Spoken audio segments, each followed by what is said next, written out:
a graça. Falar sobre a graça é sempre difícil. Eu considero difícil, porque é a expressão do amor de Deus, é a expressão da misericórdia de Deus, são as grandezas de Deus na boca de um pecador alcançado pela graça. Então é muito difícil falar disso. Mas vamos orar, porque hoje, somente a graça. Esse é o nosso tema.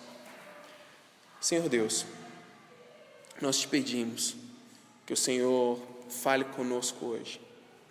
Pedimos que o Senhor nos constranja com tua graça, com teu amor. Que o Senhor tenha misericórdia de nós. Que apesar de mim, o Senhor fale aos nossos corações. Assim nós oramos, em nome de Jesus Cristo. Amém.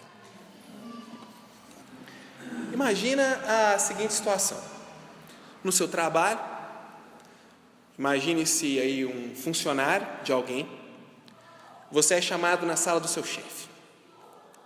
E você sabe que não é para te oferecer um aumento, porque os tempos são de crise. Então você é chamado lá, alguma treta vem por aí. E o seu chefe ele começa dizendo: estou muito triste com tal atitude que você fez. Estou insatisfeito com o seu rendimento em tal tarefa. Estou muito frustrado com o seu compromisso em tal lugar. A sua postura dentro da empresa, ela é terrível. Você tem um karma ruim, você tem uma índole ruim, você é terrível.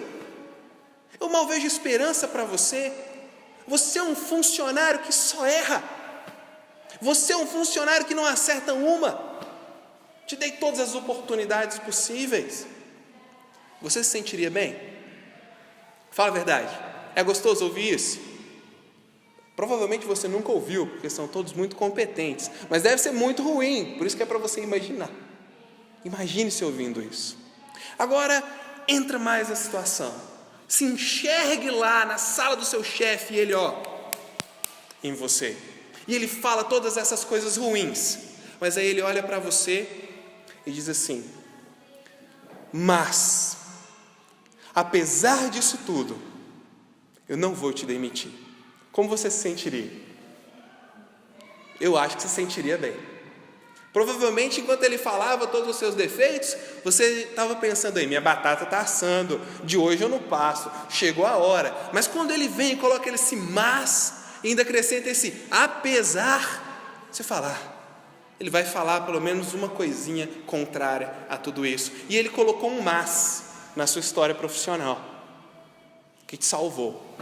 Mesmo sendo um péssimo funcionário, ele teve misericórdia de você.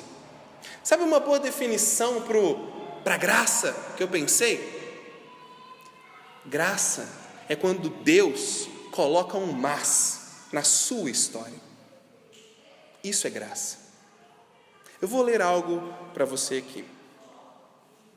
Nós precisamos destacar o quadro retratado nas Escrituras para descrever a humanidade sem Cristo. Em pecado diante de Deus é dramático. Os homens são descritos como tendo a mente entenebrecida pelo pecado, tendo corações malignos e estando debaixo do poder do diabo. Também são descritos num estado de escravidão e vício. Em outras palavras, a situação do homem sem Deus é terrível. Terrível. Vendido à escravidão, debaixo da opressão do diabo, com a mente entenebrecida, com a mente sem a capacidade de enxergar, de pensar as coisas de Deus, por causa do pecado, com corações malignos. Pastor, quem que é assim? Você e eu. Essa é a nossa condição sem Cristo. Essa é a nossa condição sem graça. Vendidos à escravidão do pecado, debaixo do poder do diabo.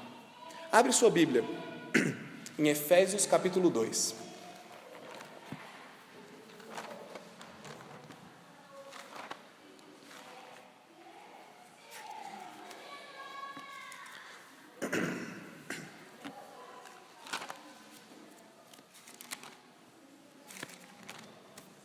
Efésios 2, começando no versículo 1.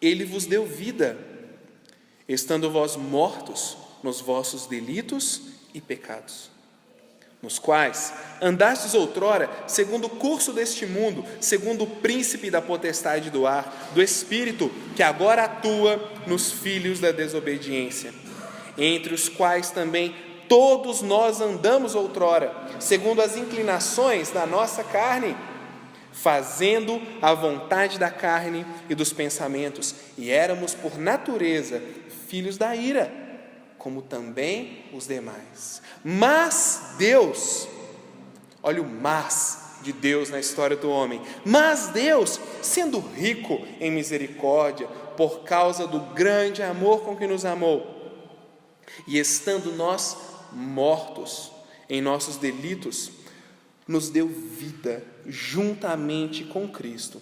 Pela graça sois salvos. E juntamente com Ele nos ressuscitou e nos fez assentar nos lugares celestiais em Cristo Jesus, para mostrar nos séculos vindouros a suprema riqueza da sua graça, em bondade para conosco em Cristo Jesus. Porque pela graça sois salvos, mediante a fé. E isto não vem de vós, é dom de Deus, não de obras, para que ninguém se glorie, pois somos feitura dele, criados em Cristo Jesus para boas obras, as quais Deus de antemão preparou para que andássemos nelas. Meu objetivo hoje é te dar uma explicação desse texto aqui, o mais simples possível, sem perder a profundidade que nós temos aqui. Quem entende esse texto, ou é salvo, ou rejeita o Evangelho. Não dá para ficar inerte, não dá para ficar parado, não dá para ficar esperando a vida passar, ou fingindo que não é com você. Não dá para fingir que não é contigo. Esse texto é com todos nós.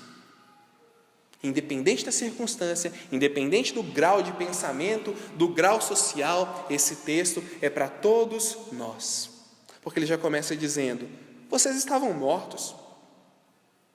Mortos em quê? Mortos nos seus delitos e pecados. Vocês estavam sem a menor condição de estabelecer qualquer relacionamento com Deus.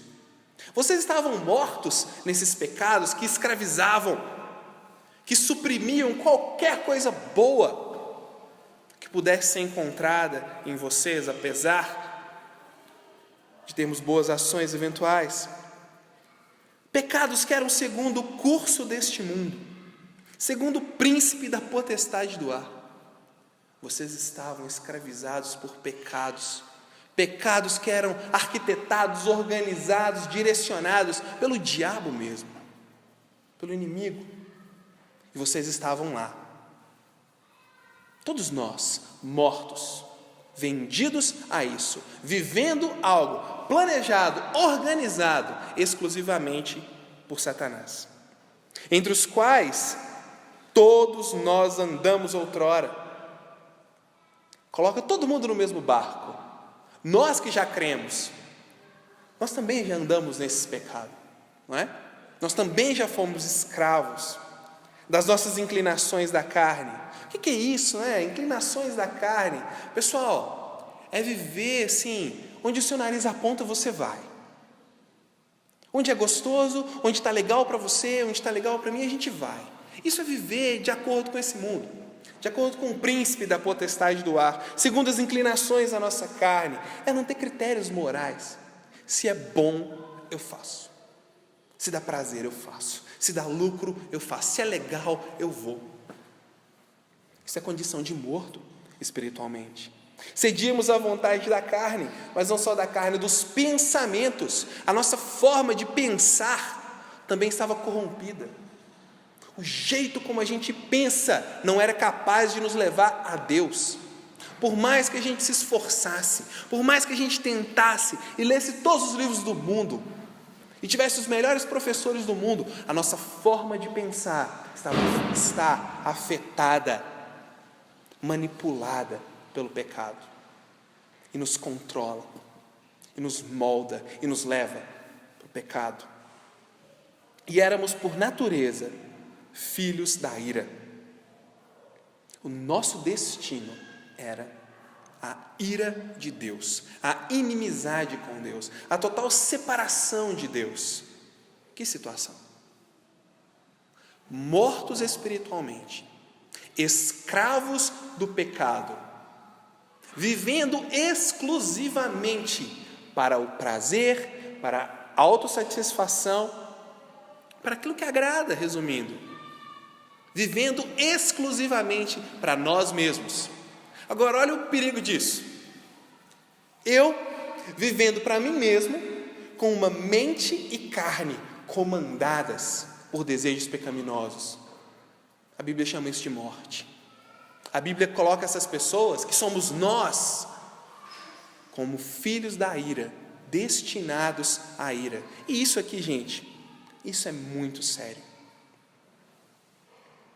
Aqui a gente não está falando somente do que vemos, eu e você, carne e osso. A gente não está falando só do aqui e do agora, dessa realidade que a gente tem que enfrentar todo dia, matar um leão por dia. A gente não está falando só desse Deus que ajuda a gente a resolver problema, não. A gente não está falando do Deus socorrista que a gente liga quando o bicho pega, não. A gente está falando de algo eterno. Nós estamos falando do destino da nossa alma, porque deixa eu te contar uma coisa. Nós somos seres, embora mortais agora, somos seres eternos. Nossa alma, nosso ser, ele tem um destino eterno. E o que esse texto está me dizendo é que viver controlado pelos meus pecados, buscando exclusivamente o meu prazer, a minha satisfação em pecados, note bem isso, em pecados, vivendo com o pensamento corrompido e me satisfazendo naquilo que o príncipe deste mundo arquitetou para me desvirtuar cada vez mais do foco. E isso coloca o meu destino eterno debaixo da ira de Deus. Hebreus diz que horrível coisa é cair nas mãos de um Deus vivo, de um Deus com ira, de um Deus irado. Tem até um sermão muito famoso, pecadores nas mãos de um Deus irado. Essa é a nossa condição, pessoal. Pastor, eu sei isso. Rafael, eu escutei isso aí quando tinha aqueles 3 passos para eu converter. Eu já aprendi. Não adianta nada você saber se você não leva a sério. Não adianta nada você colocar isso dentro da sua cabeça, você entender isso, se você não sabe que é daqui que você vem, que é daqui que você saiu. Se nós não reconhecemos isso, o mais de Deus não nos alcança. Se nós estamos por aí, como tem um conhecido meu que gosta de dizer, vivendo a vida assim,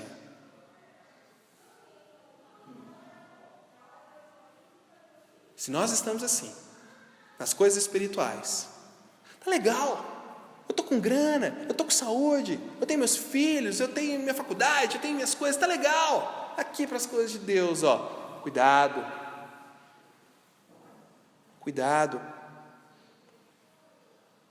Talvez estamos vivendo como filhos da ira. Que coisa impopular, que mensagem mais esquisita. Reclame com Deus, porque Ele disse que o Evangelho é loucura mesmo para os que se perdem.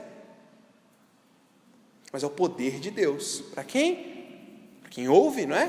Para quem crê, para quem dá crédito, para quem se deixa tocar. Essa era a nossa condição. Então grava uma coisa. Qual é a condição do homem sem Deus, sem graça? Morto, separado, totalmente incapaz de fazer qualquer coisa que possa conectá-lo a Deus. Note bem a gravidade disso. Não existe um grito que o homem possa dar que vai conectá-lo a Deus. Não existe uma reza que o homem possa fazer que vai conectá-lo a Deus. Não existe como tinha na época da reforma, uma indulgência que vai te conectar a Deus. Você compra ela. Não sei se você lembra das indulgências. Eles queriam construir uma catedral muito grande e o rei disse assim, a gente precisa de dinheiro, então vamos juntar gente aí para vender indulgência. E eles tinham uma indulgência poderosa lá na época, que eles diziam assim: essa indulgência, mesmo que você tenha estuprado a mãe do Filho de Deus, essa indulgência perdoa os seus pecados. Qualquer pecado que você tenha feito no passado, que você cometa no presente ou que você cometa no futuro, essa indulgência, ela paga. Você compra ela e está liberado. Com certeza era bem cara, né? Com essa aí eles compraram o sino da igreja que eles queriam construir. Não existe indulgência que a gente compre, que nos conecte com Deus. Por quê? Porque a nossa mente está corrompida, porque a gente não quer. Essa é a verdade. Nós precisamos parar de pensar. Se você pensa assim, você está enganado. A gente precisa parar de pensar que a gente está aqui assim, eu quero é Deus. Tem uma música, não tem uma música? Eu quero é Deus, eu quero é Deus. Você não quer Deus não, meu amigo. Romanos diz assim: não tem quem entenda, não tem quem busque Deus. A condição depravada, a condição pervertida da mente entenebrecida pelo pecado impede completamente o homem de querer, de buscar, de desejar Deus. Nós não desejamos Deus. Nós não queremos Deus. Não existe em nós o menor interesse em buscar a Deus, por causa da nossa condição pecaminosa. Pastor, mas hoje eu quis vir no culto. Eu senti desejo de buscar Deus. Lógico, meu filho, você é crente. A coisa mudou para você já. Se você sentiu isso, a coisa mudou. É diferente. Mas o homem, na condição de morto espiritual, ele jamais, grava isso, jamais ele vai ter qualquer desejo, qualquer inclinação da vontade para alcançar Deus, para buscar Deus. Ele não pode fazer isso. Então a situação do homem piorou, né? Ele está morto e incapaz. Parece pleonástico, né? Ele é morto e incapaz. Todo morto é incapaz, né? Para você ver como é ruim a situação do ser humano. Morto espiritualmente, um zumbi, e ainda assim incapaz. Nada. Talvez está na hora da gente botar um pouco a mão na consciência e parar de falar assim, nossa, porque no dia que eu aceitei Jesus, porque no dia que eu busquei Jesus, no dia que eu entendi, no dia que eu fui para Jesus, meu amigo, você não aceitou nada não, você não quis nada não. A nossa condição é de incapacidade total, plena, não podemos fazer nada. Fala para mim, é uma situação boa ou ruim? É o que o texto está falando, gente. O texto está falando, olha aqui, vocês são salvos pela graça. A salvação não vem de obras, para que ninguém se glorie. Não tem jeito não. Não tem obra que salve não. Coloque-se no lugar dessa pessoa. A gente tem dificuldade de se colocar no lugar do pecador ruim, né? A gente gosta de ser o pecador que ganha a bênção. Mas se coloca no lugar do pecador ruim um pouquinho e pensa, morto, destinado à ira, e ainda assim incapaz. Não tem desejo, não tem pensamento, não tem nada em nós que nos faça querer Deus. Uma situação boa ou ruim? Péssima. Essa situação precisa de alguém de fora.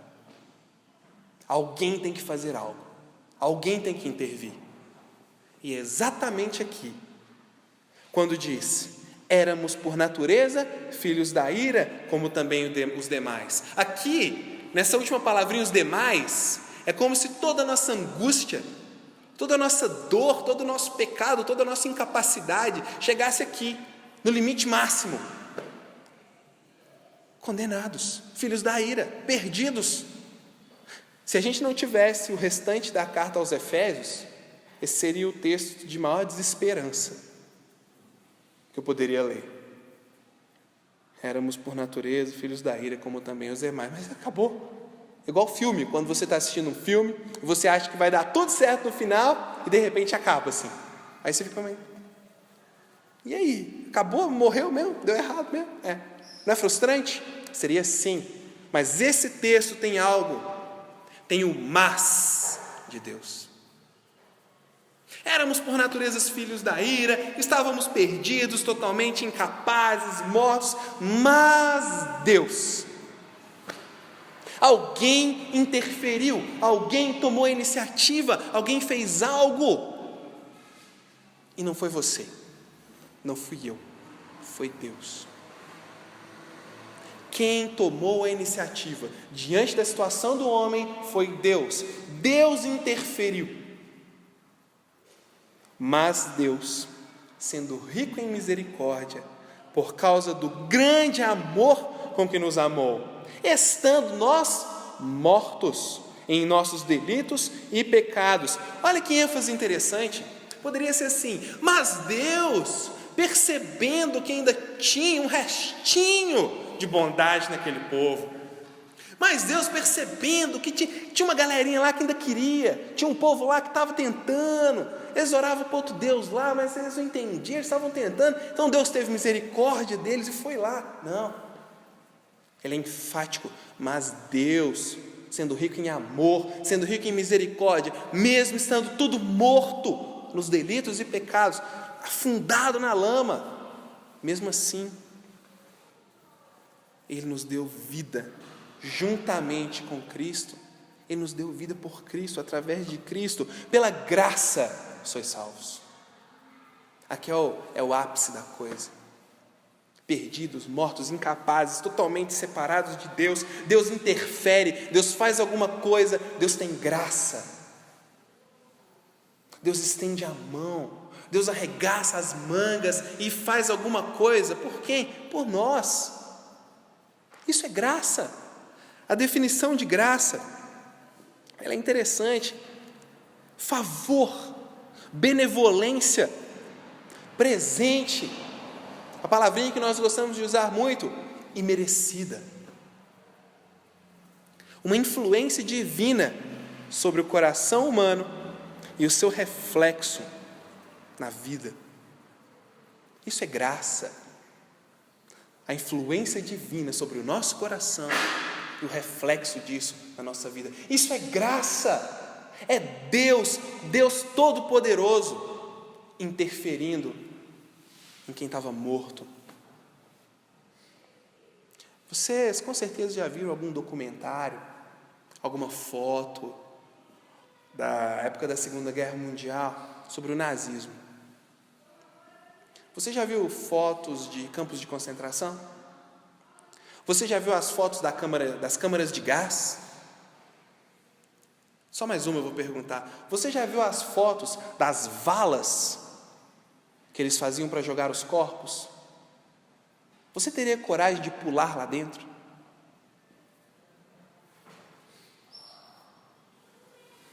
Deus, tendo graça, é Deus pulando lá dentro. Para você entender um pouquinho o que Deus fez. Ele pulou lá dentro daquela vala, onde estava todo mundo em estado de putrefação, fedendo, vermes, coisas horríveis. Deus pulou lá dentro. Isso é graça. Isso é graça. Agora, diferente de nós, se a gente pulasse lá dentro, a gente só ia ficar lá. Deus pulou de lá e saiu de lá de dentro com todo mundo que está lá. Isso é a graça. É isso que Deus fez por nós. Gente, vamos parar com esse todinho que a gente bebe todo dia aí de fé e vamos entender do que se trata o Evangelho? O que vocês acham? Evangelho é Deus salvando pecadores. Evangelho é Deus pulando na vala. Graça é Deus dando algo que a gente não podia fazer. Eu percebo que o crente, ele tem um resquício de bondade própria. Nós temos isso, um resquício assim de autojustificação, de autopiedade. É uma coisa esquisita, um ranço, que parece que Deus viu alguma coisa boa. Deus viu, por mais que tenha um ladinho bom, não tem. Pessoal, não tem. Graça é o que faz pessoas como você e eu estarem aqui hoje. É a graça, é por causa de um Deus que pulou na vala que eu estou aqui, que você está aqui. Isso é graça. A gente não lembra disso todo dia. A gente não lembra disso quando a gente gosta de falar que Deus nos abandonou. A gente não lembra disso quando a gente gosta de falar que Deus não fala mais com a gente. A gente não lembra disso quando a gente gosta de reclamar dos problemas. A gente não lembra disso. Deus pulou na vala por nós, da bondade dele para conosco em Cristo Jesus. Engraçado. Uma notícia ruim também. Eu fico com o coração partido, mas mais uma notícia ruim para você. Não é sobre você, não. E não é sobre mim, não. Deus nos amou demais. Deus quis tirar-nos de lá demais. Mas antes disso, é para proclamar a grandeza desse Deus. Ele não nos salvou porque nós somos bons, Ele nos salvou porque Ele é bom, porque Ele é grande, porque Ele é gracioso, para mostrar nos séculos vindouros a suprema bondade, a suprema graça dEle. Porque pela graça sois salvos, mediante a fé, e isso não vem de vocês, não vem de nós, é um dom de Deus, não de obras para que ninguém se glorie.